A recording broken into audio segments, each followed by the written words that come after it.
La Nochebuena en la casa de los Whitmore siempre seguía el mismo patrón, como si alguien hubiera escrito un guión invisible que todos estaban obligados a repetir año tras año sin cuestionarlo jamás. Mi madre comenzaba a preparar todo desde semanas antes, transformando nuestra casa en un escaparate impecable donde cada adorno parecía elegido para impresionar más que para celebrar, donde las luces eran perfectamente simétricas y donde cada detalle gritaba estatus en lugar de calidez. Mi padre, por su parte, convertía lo que debería ser una reunión familiar en una extensión de su oficina, invitando a socios, inversionistas y contactos estratégicos, personas que no venían por tradición sino por conveniencia, y así la Navidad dejaba de ser un momento íntimo para convertirse en un evento social cuidadosamente calculado. Y yo, como siempre, ocupaba el mismo lugar, un rincón discreto desde el que observaba cómo mis propios padres reforzaban la narrativa que llevaban años construyendo, esa en la que yo era la hija que no cumplió expectativas, la que eligió mal, la que desperdició su potencial. Pero esa noche algo era distinto, no en ellos, porque ellos no cambiaban, sino en mí, porque después de años de silencio, estrategia y paciencia, finalmente había llegado al punto en el que sus palabras ya no tenían peso, ya no podían tocarme, y por primera vez no estaba allí para encajar en su historia, sino para terminarla. Tenía 27 años y llevaba más de 3 construyendo algo en silencio, algo que ninguno de ellos se había tomado el tiempo de entender, porque para ellos todo lo que no encajaba en su definición de éxito simplemente no existía. Llegué a la casa a las 6:30, como siempre, vestida de forma sencilla, un suéter neutro y jeans gastados que para ellos confirmaban todo lo que creían sobre mí, llevando una pequeña bolsa con un regalo modesto para mi prima menor, Emma, la única persona en esa familia que alguna vez me había mirado sin juicio, probablemente porque aún no había aprendido a hacerlo. Apenas crucé la puerta, mi madre anunció mi llegada con ese tono cuidadosamente maquillado de dulzura que siempre escondía una crítica, presentándome ante los invitados como la creativa de la familia, una etiqueta que sonaba ligera pero que en realidad significaba la que no logró nada serio. Las miradas se posaron sobre mí con curiosidad educada, como si intentaran ubicarme dentro de una historia que ya les habían contado antes de que yo llegara. Saludé con calma, sin reaccionar, porque ya no necesitaba defenderme. Mi hermano Daniel apareció a mi lado con una sonrisa cargada de superioridad, evaluándome como si nada hubiera cambiado desde la última vez, como si yo siguiera siendo la misma persona a la que podía menospreciar sin consecuencias. Hizo un comentario sobre mi ropa, sobre mi aparente falta de progreso, y por primera vez en años no sentí la necesidad de justificarme, solo respondí con una tranquilidad que lo descolocó, porque la seguridad silenciosa siempre incomoda más que cualquier discusión.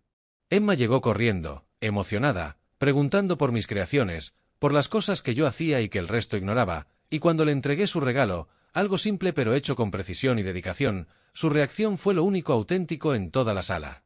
Mientras ella admiraba cada detalle con fascinación real, mi madre intervino para minimizarlo, restándole importancia, reduciendo horas de trabajo a algo trivial, como siempre había hecho con todo lo que venía de mí. Pero esta vez no me afectó, porque sabía algo que ellos no sabían, algo que llevaba años construyendo lejos de sus opiniones. Durante ese tiempo había desarrollado un negocio que iba mucho más allá de lo que ellos imaginaban, un sistema que combinaba arte, diseño y estrategia, generando ingresos que superaban cualquier expectativa que ellos habían tenido para mí, pero nunca lo compartí, porque aprendí que contar tus logros a quienes esperan tu fracaso solo sirve para que los distorsionen. Esa noche no era para explicar, era para revelar. La dinámica de la velada siguió su curso habitual, conversaciones superficiales, risas calculadas, demostraciones de éxito cuidadosamente exhibidas, hasta que llegó el momento de los regalos, ese ritual donde se reforzaban jerarquías y se medía el valor de cada uno a través de lo que daba o recibía. Cuando llegó mi turno, dije con calma que no había podido comprar regalos, que el dinero había sido un problema ese año, y el silencio que siguió fue denso, incómodo, no por sorpresa, sino porque lo había dicho en voz alta frente a las personas que ellos querían impresionar. Mi madre intentó suavizar la situación, pero su incomodidad era evidente, porque mi declaración rompía la imagen que tanto se esforzaban por mantener. Mi padre intervino con esa mezcla de condescendencia y autoridad que siempre utilizaba, sugiriendo que tal vez era momento de que tomara decisiones más prácticas en mi vida, como si aún no hubiera entendido nada. Mi hermano aprovechó la oportunidad para reforzar el discurso, comparando mi situación con la de personas de mi edad que, según él, sí habían logrado algo. Los escuché sin interrumpir, dejando que construyeran su propio argumento, porque sabía que estaban a punto de enfrentarse a algo que no podían anticipar. Entonces me levanté lentamente, y con una calma que contrastaba con la tensión de la sala, les hice una pregunta simple, directa, pero completamente fuera de lugar para ellos. cuando había sido la última vez que habían revisado realmente su situación financiera. La pregunta cayó como una piedra en el silencio, porque no encajaba en el guión, porque no era el papel que yo debía interpretar. Mi madre reaccionó con incredulidad, tomándolo como una provocación, mientras mi padre intentaba restarle importancia con seguridad automática, pero algo en sus expresiones empezó a cambiar, una pequeña grieta en la certeza que siempre habían tenido. Insistí, no con agresividad, sino con una curiosidad firme que no podían ignorar, y poco a poco la atmósfera comenzó a transformarse, pasando de la burla a la incomodidad, de la seguridad a la duda. Nadie entendía aún hacia dónde iba esto, pero todos podían sentir que algo estaba a punto de romperse, algo que llevaba años sosteniéndose sobre suposiciones.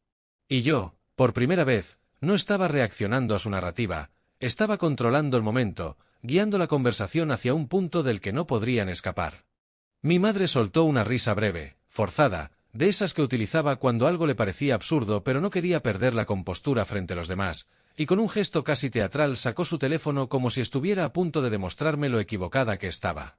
Dijo que todo aquello era innecesario, que nuestra familia siempre había manejado bien el dinero, que no éramos como otras personas que vivían preocupadas por números, pero aún así abrió la aplicación bancaria, más por orgullo que por interés real. Yo no aparté la mirada de su rostro, porque sabía exactamente lo que estaba a punto de ocurrir. Al principio su expresión fue neutra, luego se tensó ligeramente y finalmente se descompuso por completo, como si alguien hubiera apagado una luz detrás de sus ojos. El color desapareció de su cara y sus labios se entreabrieron sin emitir sonido.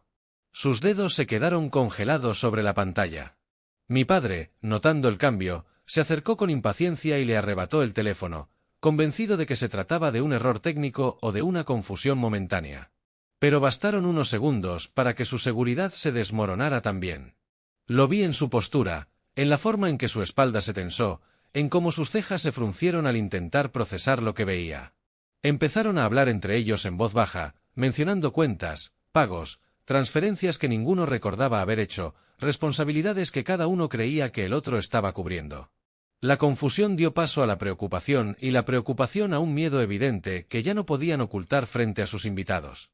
Mi hermano, que hasta ese momento había mantenido su actitud arrogante, comenzó a perder la sonrisa, mirando de uno a otro como si esperara que alguien dijera que todo era una broma.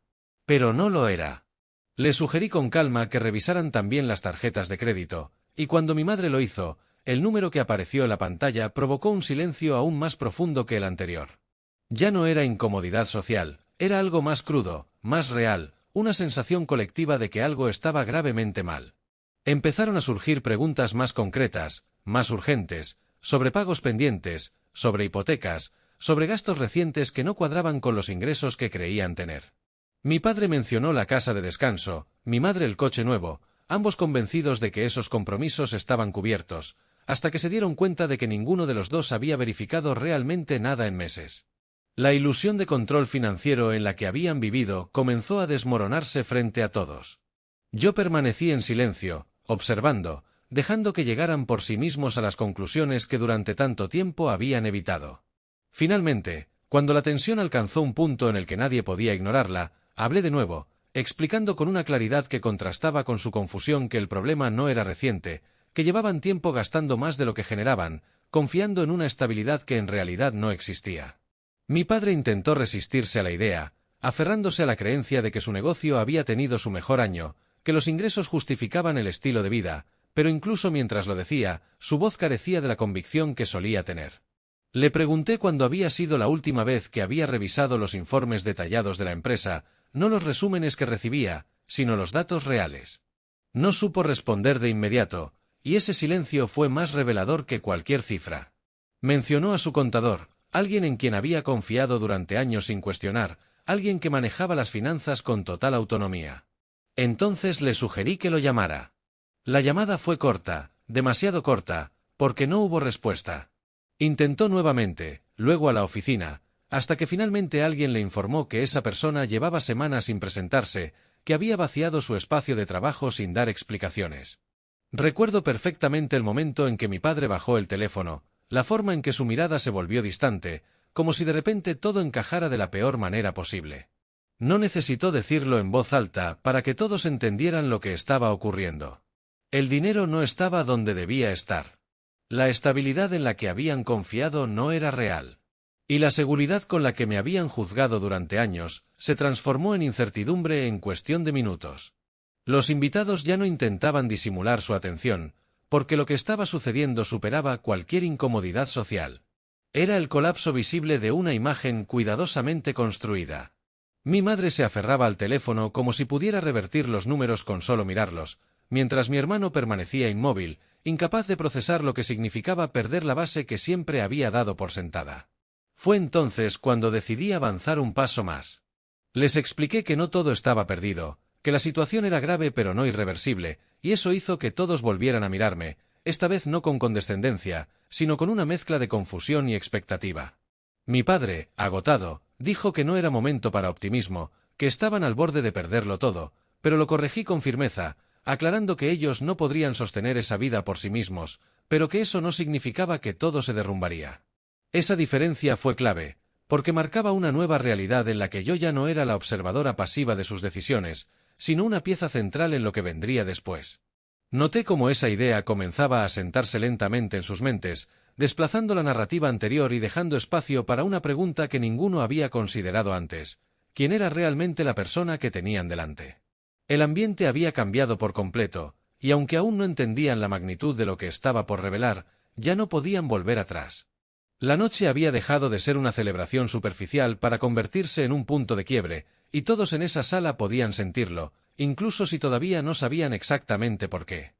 Respiré hondo antes de dar el siguiente paso, no porque dudara, sino porque sabía que lo que estaba a punto de decir no solo cambiaría la conversación, sino toda la dinámica que había definido nuestra familia durante años.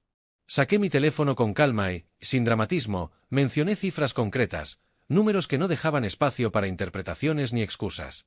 Les expliqué cuánto debían realmente, cuánto dinero había desaparecido y durante cuánto tiempo había estado ocurriendo. La precisión de los datos hizo que todos se quedaran en silencio otra vez, pero esta vez no era incredulidad, era reconocimiento, porque los números tenían una forma de imponer verdad incluso cuando uno quería negarla. Mi hermano fue el primero en reaccionar, preguntando cómo podía saber todo eso, cómo tenía acceso a información que ni siquiera ellos manejaban con claridad. Fue entonces cuando dejé de rodeos. Les dije que llevaba meses revisando sus finanzas, que había detectado inconsistencias, movimientos que no cuadraban, decisiones que no tenían sentido desde un punto de vista estratégico. Les confesé que había investigado por mi cuenta, que había contratado ayuda profesional para entender exactamente qué estaba pasando, porque lo que al principio parecía desorganización terminó revelando algo mucho más grave. La palabra no la dije de inmediato, pero todos la pensaron al mismo tiempo: robo. Mi padre se quedó inmóvil, como si su mente se negara a aceptar que alguien en quien había confiado tanto tiempo pudiera haber estado manipulando todo a sus espaldas. Mi madre me miraba con una mezcla de miedo y desconcierto, intentando entender en qué momento yo había pasado de ser la hija que necesitaba orientación a la persona que ahora tenía respuestas. Les expliqué cómo esa persona había estado moviendo dinero durante años, alterando reportes, aprovechándose de la confianza ciega que le habían dado. Les conté que no era un error reciente, sino un patrón sostenido, una estrategia diseñada para no levantar sospechas. Cada frase que decía iba reemplazando la incredulidad por una comprensión cada vez más incómoda. Cuando terminé, abrí mi bolso y saqué una carpeta gruesa, llena de documentos, registros, pruebas organizadas con precisión. La coloqué sobre la mesa sin decir nada más, dejando que el peso de lo tangible hiciera su trabajo. Mi padre la tomó con manos que ya no intentaban aparentar firmeza y empezó a revisar el contenido, pasando páginas con rapidez al principio y luego más despacio, deteniéndose en detalles que confirmaban lo que yo había explicado. Nadie hablaba. El único sonido era el roce del papel y las respiraciones contenidas de los presentes. Después de unos minutos, levantó la vista y en su expresión ya no quedaba rastro de la seguridad que había mostrado al inicio de la noche. Había algo distinto, algo más cercano a la aceptación de que la realidad no era como la había imaginado. Mi madre preguntó cuánto había costado obtener toda esa información, y cuando le respondí con una cifra alta, su sorpresa fue inmediata, no solo por el dinero, sino por lo que implicaba. Yo había podido pagar algo así sin ayuda, sin aprobación, sin siquiera comentarlo. Esa fue la primera grieta real en la imagen que tenían de mí. Pero no me detuve ahí. Les dije que esa no era la única intervención que había hecho, que mientras ellos vivían convencidos de que todo estaba bajo control, alguien más estaba sosteniendo parte de su estructura sin que lo supieran. Les expliqué que durante meses había cubierto pagos importantes, evitando que la situación se volviera crítica antes de tiempo, manteniendo a flote una realidad que ellos creían estable por mérito propio. El silencio que siguió fue diferente a todos los anteriores. Era más pesado, más profundo, porque ya no se trataba solo de un problema financiero, sino de una inversión completa de roles. Mi padre fue el primero en verbalizarlo, preguntando directamente si yo había estado pagando sus gastos. Asentí con calma, enumerando algunos de ellos, lo suficiente para que entendieran la magnitud sin necesidad de exagerar. Mi madre se llevó la mano a la boca, como si las piezas finalmente encajaran en su mente, mientras mi hermano simplemente me miraba, incapaz de reconciliar esa información con la imagen que siempre había tenido de mí. Fue entonces cuando decidí mostrarles algo que no podían discutir ni reinterpretar. Giré la pantalla de mi teléfono hacia ellos, mostrando el saldo disponible, una cifra que hablaba por sí sola, que no necesitaba explicación. Observé sus rostros mientras procesaban lo que veían, como sus expresiones pasaban de la sorpresa al desconcierto y finalmente a una comprensión lenta pero inevitable. Mi hermano repitió el número en voz baja, como si necesitara escucharlo para creerlo, mientras mi madre apenas podía articular palabras. No se trataba solo de dinero, se trataba de todo lo que ese número representaba, de todos los años en los que habían asumido que yo no estaba avanzando, de todas las veces que habían minimizado mis esfuerzos sin siquiera intentar entenderlos. Les expliqué que eso era solo una parte, que había más detrás, inversiones, propiedades, estructuras que había construido con tiempo y disciplina, todo lo que ellos nunca vieron porque nunca miraron realmente. La transformación en la sala fue inmediata. Las mismas personas que minutos antes me observaban con condescendencia ahora lo hacían con una mezcla de respeto y desconcierto, como si estuvieran conociendo a alguien completamente distinto. Pero yo no había cambiado de repente, simplemente había dejado de ocultar lo que siempre estuvo ahí. Caminé hacia una de las paredes donde colgaba una pieza que había creado años atrás y que había sido ignorada como un simple adorno. La señalé y expliqué su historia, como había sido el inicio de algo mucho más grande, como una oportunidad llevó a otra, como cada decisión había sido estratégica, incluso cuando desde fuera parecía improvisada. A medida que hablaba, podía ver cómo sus certezas se desmoronaban una a una, reemplazadas por una realidad que no habían considerado posible. Mi madre intentó decir algo, preguntando por qué nunca les había contado nada, y esa pregunta, tan simple en apariencia, era en realidad el reflejo de todo lo que había fallado entre nosotros. La miré con calma antes de responder, porque la respuesta no era complicada, pero sí incómoda. Les dije que nunca preguntaron de verdad, que nunca mostraron interés genuino, que siempre asumieron el resultado antes de conocer el proceso. Les recordé momentos concretos, oportunidades en las que pudieron haber estado presentes y eligieron no estarlo, ocasiones en las que compartí algo y fue ignorado o minimizado.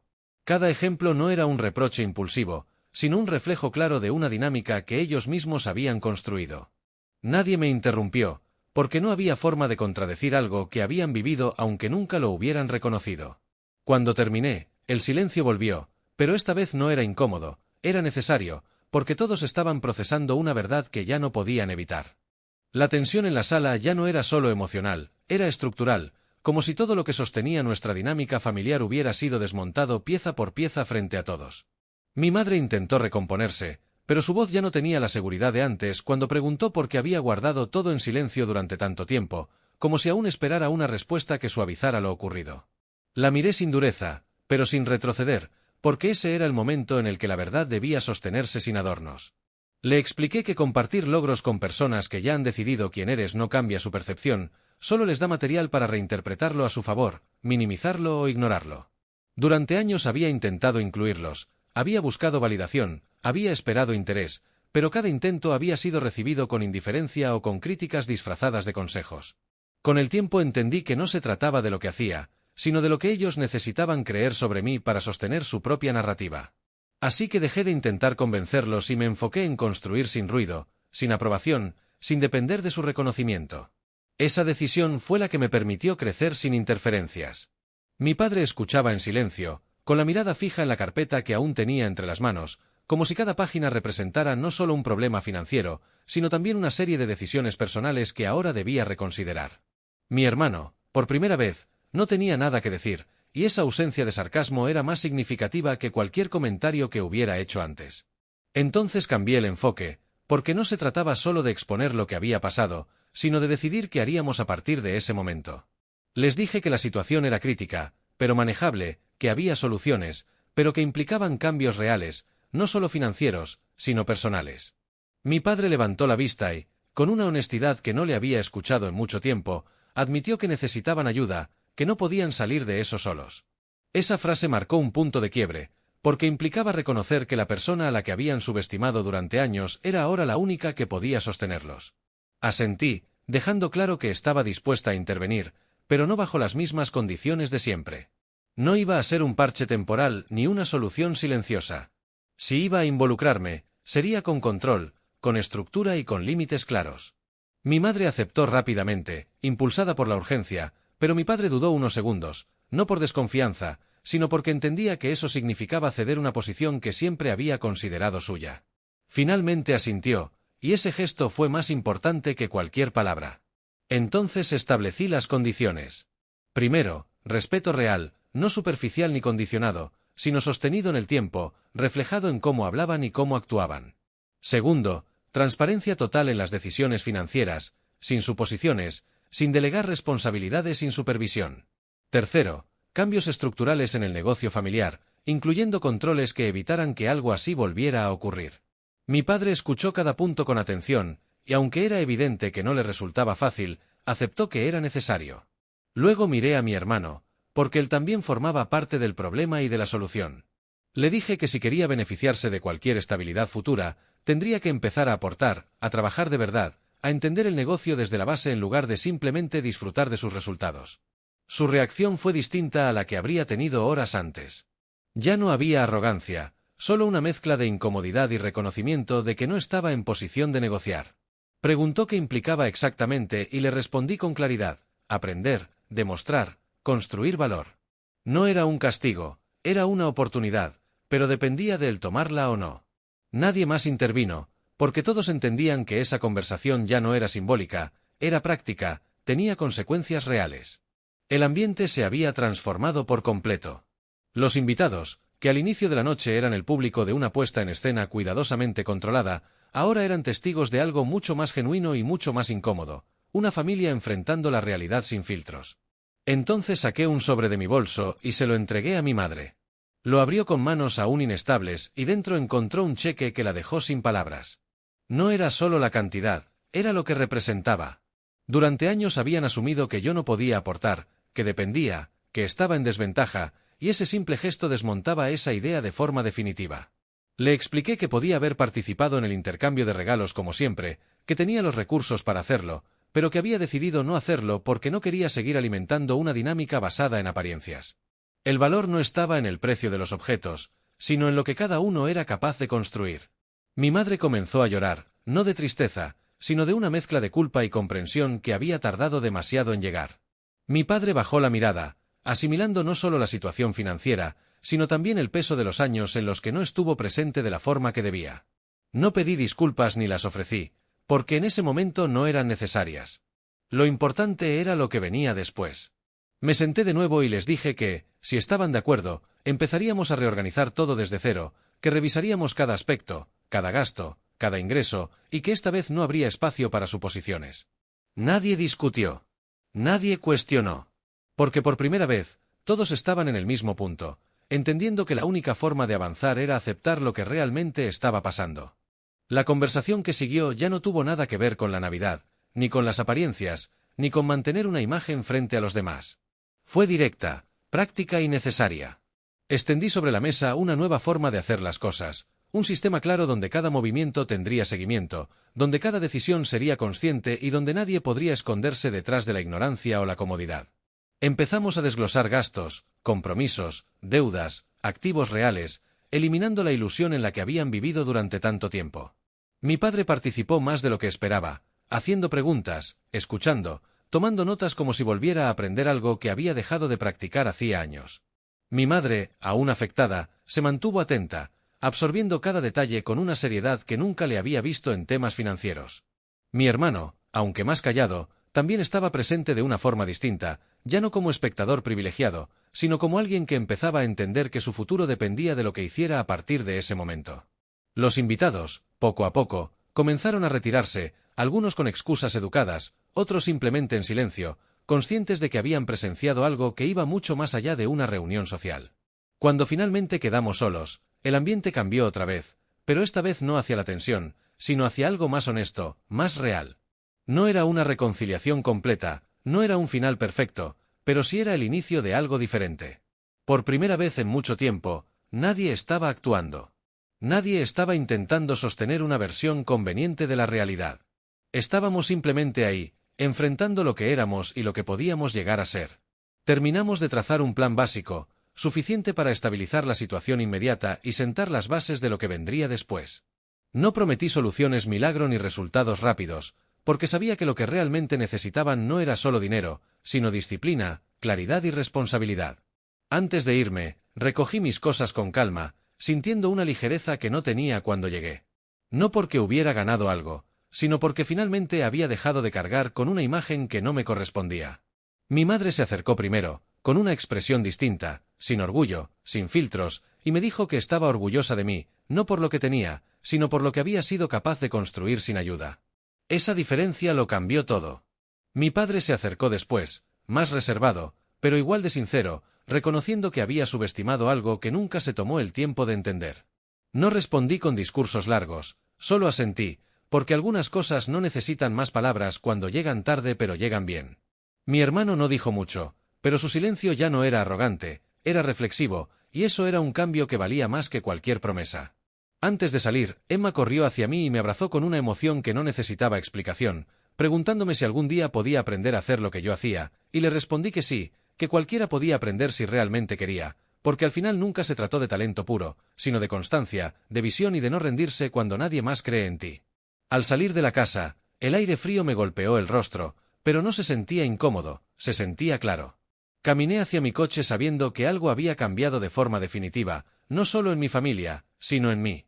Durante años había esperado que me vieran diferente, que entendieran, que reconocieran, pero esa noche comprendí que no necesitaba eso para avanzar, que el verdadero cambio no venía de convencer a otros, sino de dejar de depender de su percepción.